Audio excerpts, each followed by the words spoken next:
I believe I can fly. I believe I can touch the sky. I think about it every night and day. Spread my wings and fly away. I believe I can soar. I see me running through that open door. I believe I can fly. I believe I can fly. I believe I can fly. It's the first time in my life I was in a zone. And I got on top of that railing and I believed I can fly. Because I knew I could fly at that point of time. And I would have been the first human being who's not in the serial heroes who could fly.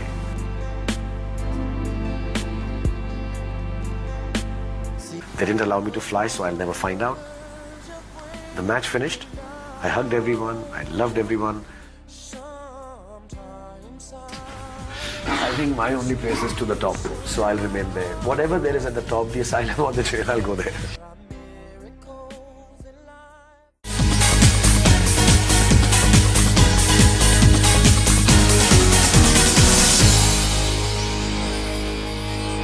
Shah Rukh, perhaps the one cliche, as it were, that could describe this moment is all's well that ends well.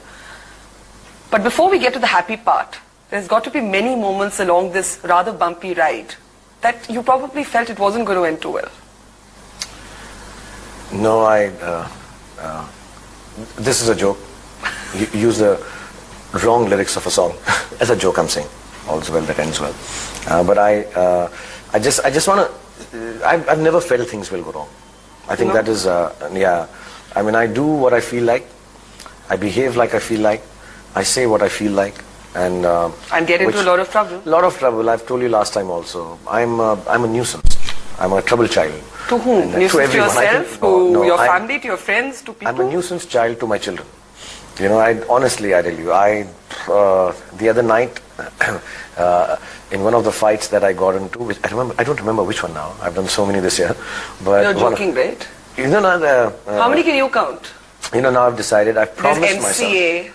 And then there's Shirish Kundar. Yeah, but I decided. Are there more? No, one a year now I've decided. 1 year, okay. I've fixed my quota. That's now. Controllable. Just controllable, yeah. So the second fight I got into, and I came home and I apologized to my children. This is the MCA incident? This is the MCA incident. Okay. So I said sorry to my son and my daughter, and I explained to them what was verbally said to me, though I didn't want to talk about the unsecular part of it, because I never discussed that with my kids about religion, XYZ. I just let them be. Can I hold you right there? Because you're saying you didn't want to discuss the unsecular part of it. So you're actually saying that what was said to you was a communal statement. Yeah, it wasn't nice. And I stated right in the beginning that I wouldn't like to repeat it, because then again it becomes an issue and I don't want it ever to be. And again, I'd like to say it wasn't an association that I was fighting with. It was an individual who should not speak like this. And if the association does take a call, it's their rules and I will respect it. Can I ask you something, that given the amount of criticism that you got from so many quarters for how you behaved on the MCA grounds, and you're now saying, I think for the first time, because at your press conference you only said that they were very abusive, they behaved very badly, they tried to manhandle the children, including your daughter.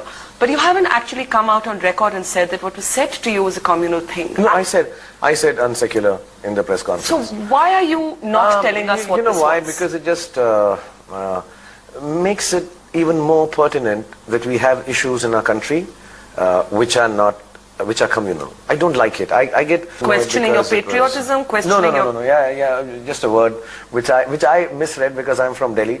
I thought it meant something else, but it meant something else. And then somebody told me, and I got really angry at that. And of course, the kids were pushed or whatever. But I mean, all that aside, I just felt pathetic and really bad that my kids had to see me like this. They never seen me like this. My son only had one thing to say after I gave a long explanation for my behavior. He said, you know, Papa, I'm glad you didn't hit anyone, because if you ever try to in public, I'd bring you down. He said that, your son? Yeah, I'm tough enough, which he's not.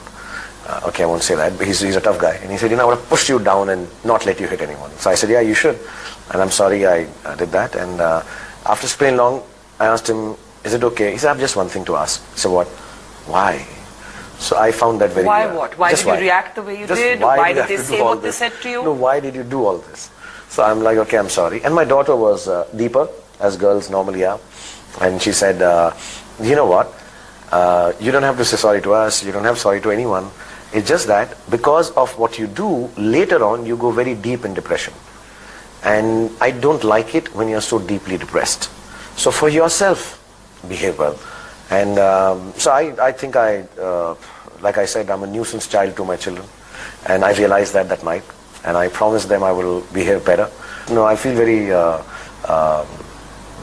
ashamed when my children have to teach me how to behave, because I think it's their age that they should be taught by me how to behave. So you're saying that you were provoked in quite a serious way with an unsecular comment, but you still shouldn't have behaved the way you did.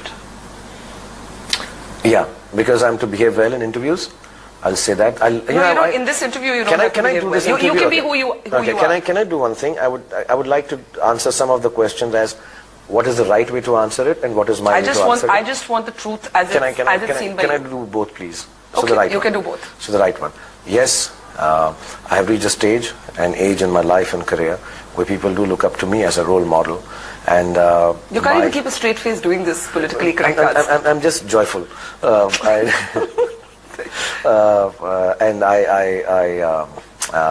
And because I'm a role model, I should not give the wrong signals to people. So if people try to provocate me or say anything which is wrong, the bigness and largest of heart would be, and the right thing to do would be that yes, I should not retaliate to anyone. In actuality, if somebody again did this to me, yeah, I'd bury them. I should not be saying this. I just want everyone to know very clearly that I'm not a role model. I'm not a role model. I've never chose to be. I wanted to be a movie star. I wanted to act. I wanted to give acting and make you smile. I did not set out to be a role model, because role models are people who play a role according to the perception that people think of them. I'm not that. I really want to tell people that I'm a commoner. Yeah, I've got a big house and I'm very rich, and I can make a mistake. And I can be wrong. And it's all right to be happy or wrong or right. You're whatever just being human. You can be, and it's all right. But yeah, I mean, when my kids But then you sit still down, have to come back and answer your kids. Yeah, now I realize if I have to answer my kids, it's a little embarrassing. And I mean, they've never told me I'm a role model. I'll tell you a strange thing. I've never told my kids. I don't know if it happens in houses. I know of some people, but in my house, we have never talked to our children, "Bade ho ke tum papa ki tarah banoge." And if I'm expected to be a role model, then you have to accept me that, yeah, work-wise I might be a role model. But personally, I'm very different. It's like, I'll give you an example. I have never ever spoken after the first time about the fact that I get caught at an immigration in America. I choose to go there. If I choose to go there, I will follow the rule. Why, when I came back, I did not even mention it to one person. Even at that time, there was criticism that too much was being made of the fact that you were questioned for 2 hours. I did not say a word to anyone. Would you have preferred? Would you have preferred if it was low-key and treated more routinely? No, I would prefer that. Can somebody realize it is my choice to go to America in spite of this? And I did, and I know fully well this is going to happen. And I still choose to go. And that's it. It's as simple as that. It's a rule, like, you go into a holy place, you take the shoes off. It's as simple as that. I should not go to a place if I have an issue taking my shoes off. So you're not offended when you're stopped? Not more than once now it's happened to you in America for questioning, because obviously your name matches some list that they have. Yeah, so either I change my name or lose my fame so people don't copy my name. But to be really honest, I'm not offended. I'm not offended to the extent that I don't go to some place. But like, if I come to your house once and you offend me, or I feel offended, it might be the regular rule in your house, but I feel offended, I won't go there. The fact that I choose to go there for work or for whatever reason means that I'm not offended enough. So is the fuss created over it disproportionate, you think? Omar Abdullah, for example, had said on Twitter when you were detained the last time. Yeah, do you have dark glasses? Sorry? Do you have dark glasses? Do I have dark glasses? Why, you're tired of the public light shining on you? No. I read his Twitter where he says, why do I wear dark glasses at night? So I missed that one. I'd like to wear dark glasses and answer this question. Okay, I missed that tweet of his. But I was talking about the tweet where he actually said, when you were detained, that what's all the fuss? Everybody, or many people get detained at American airports. Why is there such a fuss every time? Yeah, and he's he right in right? saying that. I think he's right in saying that. I think he's all right if he feels. See, everybody's got an opinion, and What's he yours? feels, When you get stopped, it see, must be very irritating. I have a system problem. I have a system problem. That here is a system, a place, a country, or an organization, which we actually try to emulate in terms of organization and systems and processes. Once a thing happened, the American consulate very generously came. They apologized, they were very kind, and they said, next time it won't happen, and now your name has been given, and the I thing has been taken, and whatever. I go the second time it happens, when I went for Ravan at Toronto. The immigration in America is done in Toronto somehow. My bags were open, and everyone recognizes, and they're very kind to me. But it is 2.5 hours of just standing there with your bags, and I had to repack them, which was even worse. And I had to repack them really badly and broke a few things. And then, third time again it happened. But my only humble request is that if some thing has happened, not only for me, it could be happening to other people also, and it's obviously a system and a process error, it can be rectified, and it would actually augur better for the security of every place if all the names, see, if there is a wrong name, there could be a right name which is not being picked on also. But I read in the papers that Henry Kissinger, who was Secretary of State in America, was also stopped and questioned. So, unlike in India, where a lot of important people don't get stopped, no, that's perhaps not true. in No. America they're a little less I've discriminating. never ever taken this, and I read some comments. I have never ever, in India when I go, I have never broken a line. As a matter of fact, if you go and ask the Mumbai Customs, the gentleman whose name is incidentally Mr. Wankhede, he will say that, whenever he comes, he's one of the few people who will sit there, wait, yes, I do request him, can my children go if they're with me? And I sit there, I open bags, I tell them what I have. I have that kind of reputation in any official department. I've never walked in thinking I'm Shah Rukh Khan. One of the things that was said when the MCA incident happened was this is the same Shah Rukh Khan who can't fight with American immigration officials, but was flexing his muscle with MCA officials. Basically to say ghar mein raja banta hai. Yeah, well, they should try and touch my kids in America. I'll show them. You try and say that to me in America, which I think incidentally is said. To be really honest, without saying it, they say it, that, your name is whatever, and, it kind of tallies with somebody else's name or with the religion that we look at more, under... But you don't see that as communal, even though it is a sort of racial profiling. Do you see that as important? Are you able to make that distinction? To be really honest, I don't give a damn about any other country. I do give a damn about my own country. And to be really honest, I have been brought up and I'm a little educated and I know how the world is, and lately it changed where a lot of the world countries are also communal. But I think in my country, in my capacity as a person, if there is something communal, I think I should say it a little more, flexing my muscles than anywhere else. But I'd still say it. I mean, the authority is there and I completely abide by the rules and it's all right. I wasn't going anti an association. I was going anti a person who happens to be in that association. And if this is a rule, I'll follow it. But I think they should have a talk with that gentleman also. I don't know what he looks like and I won't be bothered or I won't recognize him again. But it's not fair, to talk like this. And if you talk like this, say it to my face. Talk to me. And I'm not being a gunda. But was that the tipping point of the fight? No, I actually came down because somebody, and they told me later, somebody told me that, the couple of matches before, some people from the audience had walked onto the field and the security guy was, reprimanded for that. I think he assumed the children who were watching the match, and they had walked on from the field, but they'd walked onto the field so I could take them out in the bus which was parked. I came to pick them up. And so I think it was the same kind of a feeling for him, and he was being a little more, strict than he would have been the day before. So he was pulling them out, and I didn't like that. And I just told him, please don't touch them. And he still pulled another kid, and I said, don't touch them. And that time the gentleman came from behind and said something, and I just turned around and said, what are you saying? I didn't even understand at first. I misread the word for something else. So I just turned around and said something to him again, and then somebody explained to me saying this. So I went to him. By then 4 or 5 people came to protect him, and they arrest him and stuff like that, which, if you want in not going public with what they said to you, aren't you allowing the narrative to, in a sense, or the dominant narrative to be, here's this spoilt brat superstar, used to having his way, flouting rules, comes with his children, breaks those rules, wants VIP treatment. When he doesn't get VIP treatment, shouts at the police officers. Because you haven't But actually... only in India, not in America. Only in India, not in America. That too has been said. Now, by not actually elaborating on what was said to you, that was communal, you've made it clear it was one word, it was communal, deeply communal, not secular.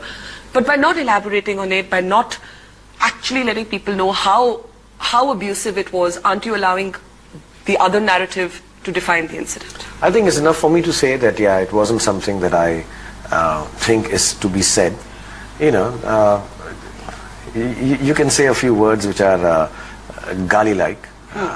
Which you did. Which I did, yeah. I did. I abused, yeah. But I know, and I think a lot of people can be very disturbed with that too. You know, that, you know, you should not have said it. I was disturbed with that. And, you know, I don't want to elaborate because I just want it to end. Because it's just extremely embarrassing for my children to keep seeing this on television and reading about it in the papers. My daughter was not feeling good about this whole thing. So I'm like, okay, now just let it end. And next time, if somebody says this to me, I guess I'll just move away. Now, in your home, you have always said that religion has been a non-issue.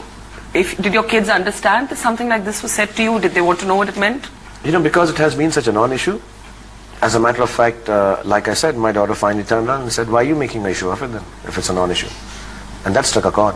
Yeah, if it's a non-issue, then it's a non-issue. Let people say what they say. And what they want to, just keep quiet. Don't overreact to it. What are you protecting, you know, the fact that somebody else has difference of opinion about religions, and you're someone who doesn't have, then why are you behaving like this? You don't need to teach them in this manner, because then you're succumbing exactly you know, the writing ways that occur when people talk about it. There's one part of you that I'm hearing saying, when I had to come home and explain this to my daughter and son, it was really awful. And the other part is still saying, hang on, if I have to give you the truthful, politically not correct answer, if this happened again, I'd do the same thing all over again, right? No, now I'll tell you what I'll do.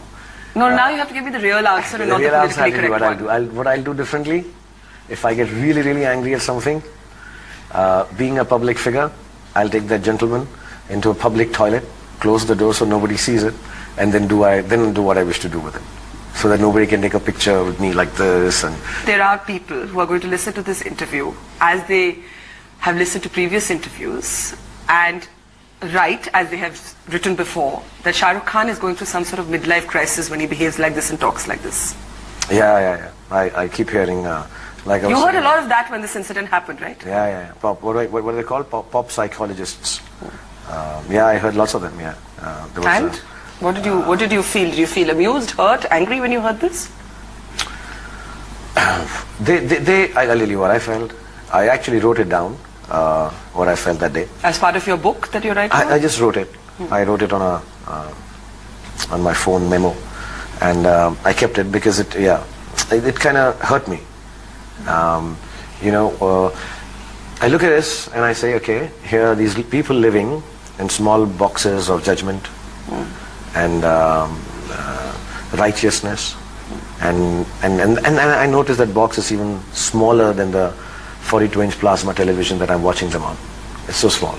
It's really small, and they symbolize my hurt, and I was very disturbed, and the hurt and angst becomes anger, which is the second part. But I'm looking at them and I start analyzing, why am I getting angry and hurt with them? I'll tell you why. Because I'm a movie star. All my life, all I wanted, in midlife and before midlife, from childhood, when I started acting in theatre, all I wanted to do, and all I want to do, is to be accepted, love and give, in whatever form. And I'm very fortunate. I'm very fortunate that I get chances to share happiness with people. By doing a cartwheel, so be it, letting my underwear show. By being maybe incorrect in the eyes of the politically correct, I can do all that. I just want to give as an entitlement. I want to give it. If you ask me today, Shah Rukh, you know, this show is getting too serious, can you do something? I do Chamak Chalo for you. I'm not going to sit down and say, oh, no, you're not going to take myself more seriously. This is going to be the possession of the people. When Shah Rukh Khan talks, he should talk intelligently. I can get an intelligent look on my face. I can. What's your intelligent look? Can you show it to us? Not yet. That serious intelligent look. Otherwise, you're very intelligent, but it mostly comes out in the form of self-deprecating humor. I can think before I answer, take a little longer, and use bigger words which nobody understands. But I started feeling that I'm ready to give. You ask, I'll give. Without asking, I'll give. I'll do it. I'll do anything that you want me to do because I want to be liked. I want to be loved. That's the first rule of wanting to be an actor. And this is what I'm going to teach my children too, or any young actor or actress who meets me. First rule. But where does the wanting to be liked and loved reconcile with the kind of bitchiness, scrutiny, criticism that you hear about yourself all the time? I'll tell you. So I want to give, and I'm giving, and I'm saying, please take this. And suddenly, I'm noticing that after giving so much also, there are people who question that giving with different titles to it, that midlife crisis, arrogant, or big star, what does he think, where does he think he comes from, blah, blah, blah, blah, blah. And while I was watching all of them, I was watching lots of them on television, because I did. You couldn't resist that? You didn't want to just say, I'm not going to listen to what they're saying about me? No. You can't do that? Watch it. I want to watch it, yeah. I want to watch it because it was being said in a different tone than it happened in. So I was watching it, and all these, like I say, pop psychologists, socialite, in their designer saris, with wearing more makeup than the attitude I wear. And, I love this, so I'll repeat it again. Anchors who look like overgrown schoolboys think that they're cowboys. And, their brittle self-importance held together by their outdated ties, and calling me a brat, and saying X and saying Y. And I kept looking at them, and I realized, you know what? I symbolize their hurt too. They're not the only ones who symbolize my hurt, that they're not loving me enough. I symbolize their hurt, that hey, I can't do a cartwheel. And not because I can't do it physically, because I don't have that many occasions to express my happiness, and not only express it, share it with so many. Because I like people, and I do a cartwheel, and the like people say, yay, good fun, we had a good night. Can I say one thing? It's okay to be happy and share it. You don't have to give it names of midlife crisis. So if I was 27... No, they didn't say it then. They said it when you had the fight at the MCA, that he's going through an unhinged sort of moment, I'm analyzed every moment and every time for whatever actions I do. Like I said, I can't wear dark glasses at night, but so many other people do. It's okay. Now I said something which Jack Nicholson had said, that the sun doesn't stop shining on me. That's why I wear dark glasses at night. I said this in my interview also, and a long time back, many years ago, they make a thing out of that also. And it's all right. I guess now I have to get used to. Like I told you last time, Barkha, I'm getting more and more reclusive now. There was a time when I was telling all the young boys and girls who had come to do this interview with me, and I told them, there was a time when if I was driving in a car and I saw all of them pounding on the glass, I would stop my car, get off, and chat with them. Not because I wanted to get that extra mileage on press, but because I see they're doing a job. And would it be nice for them when a young kid came to me and said, Barkha, we got Shah Rukh's interview. So it would be nice, because I was treated like this when I was young in the film industry, that somebody did stop the car and say, hey, you're a good actor, come on in, I'll give you a role. So I do all that, and now I stopped doing it. They asked me in Kolkata, they asked me here in Mumbai, Shah Rukh bhai, you don't stop and pose for us anymore at a party. You look disturbed. I said, yeah, you broke my heart. And is it okay to be a celebrity and have your heart broken? But you know that there are those who say that it comes with the turf of being in the public eye. People love you sometimes for completely artificial reasons. Even the praise and even the adulation can sometimes be very far from... Oh, it is. How people imagine you is not who you are. And all the praise I get and all the criticism I get, the truth is somewhere in the middle. I've always maintained this. I'm neither King Khan and neither am I an arrogant brat. But but there must be qualities of both in me. But somewhere in the middle, not to those extremes. And but I got saddened because my own colleagues, you're my colleague, we're in the media, I'd like to say, because you do the news, whatever stardom you get, being a news person, you can't take it seriously. Of course you can't. You still have to do the news. So whatever stardom I get as an actor can't be taken seriously. I still have to just act. That is the basic thing. What you're saying, you want the space to lose your temper sometimes, to have a bad mood, to have a bad day, to not talk to people if you don't want to. You don't want to play the persona of the film star. And I can't do it outside, like you said, because I'm a public figure. So I'll do it inside. So I find myself getting, like I said, not wanting to go to a lot of places. And yeah, I'll be very honest. Is it wrong, like I asked you before? And you answer that because you're a celebrity. How much of a thick skin do you have? how much of is it all right? Like if you were to be sad, do I not have the right to be heartbroken at your behavior? Or even that is not love. Or, like my friends tell me, most of the actresses I work with, very gently and kindly they tell me, say, even if you're saddened, don't show it. Because you should just be smiling. And I said, no, I don't want to smile when I don't want to smile. Yeah, in the movie you asked me, I'll smile 43 takes. And I just felt, you know, when people are saying this, and I was, you know, there was a little kid wearing torn jeans in one of the matches, and a white t-shirt like me. And I was walking, and a lot of kids dress up like me in the stadium. And he was waving to me and saying, Shahrukh bhaiya, little kid, Shahrukh bhaiya, aapne aaj phati jean nahi pehni hai. And phati jean pehnoge to jeet jaoge. So I answer back. So my jeans were, I wasn't wearing these ones. So I said, yahan se phati hui hai, niche se. And tu aake baki phar de. You know, you come and tear it. And the kid must be so happy. And somebody said, I'm showing my shoe to the people. I'm showing the shoe to the organizers. And I'm like, that is a wrong interpretation. And these people who were talking, they also take that picture and say the same thing. You're not at all more used to it than you were. I always tell people that if I lead my life 51% good and 49% bad, it's a victorious, glorious life, you know.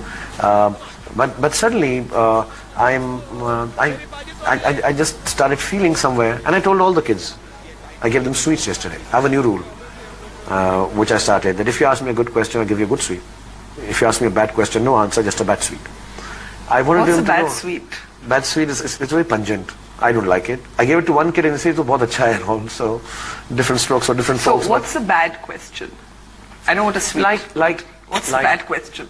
I can do it with you, but if you ask me something with the notion to make it just a scandalous or a headline, I don't think I need to do that. Like, you know, some तो आपने जूता क्यों दिखाया? नहीं दिखाया, बोल दिया मैंने अभी, फिर से मत पूछो मुझसे. तो आप क्या उसको अभी माफी मांगेंगे? अरे यार, you've read what I've said. Don't go there so that if I say no, तो शाहरुख खान ने मना कर दिया. I even joke. I said, मैं ना यार इतना परेशान हूँ, मैं 3 दिन से ठीक था, नहाया भी नहीं, तो आज नहाया मैं. Somebody said, you're looking very fresh. So I said, मैं नहाया. And then I said, oh my God, please, one of you guys don't start writing Shahrukh Khan 3 दिन नहाए नहीं. You know, don't make it like this. And I understand it's a job. I understand maybe it should be taken with a pinch of salt. Maybe it should be taken in a joke.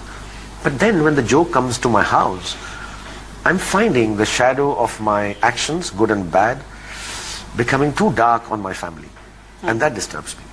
That disturbs me a lot. So I'm like, maybe I should send them somewhere else to study and just keep them away. Is it that serious? Have you actually considered that? You know, I just start feeling that, you know, as is, I'm very grateful for being who I've become professionally. Very, very grateful. I don't think there's anybody in this world who would be as lucky as I am. For the amount of talent and the way I am, I just got so much more. The only fear I always had is that my children should be able to go beyond the shadow of their father's name if that name remains there years from now when they have grown up.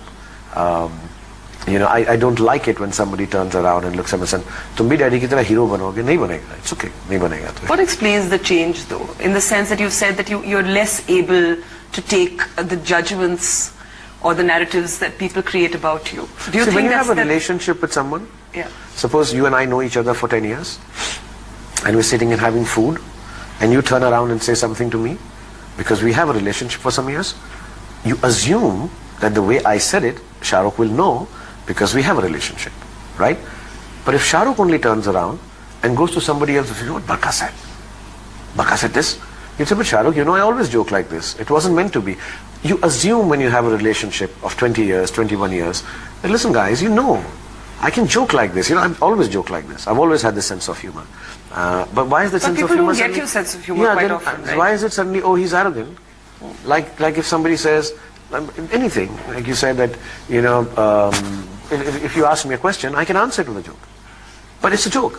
Now don't make it out to be something that is arrogant or it's narcissistic and bratty or stupid. No, I'm genuinely, and I'm not trying to clarify my position, but I'm a very humble person.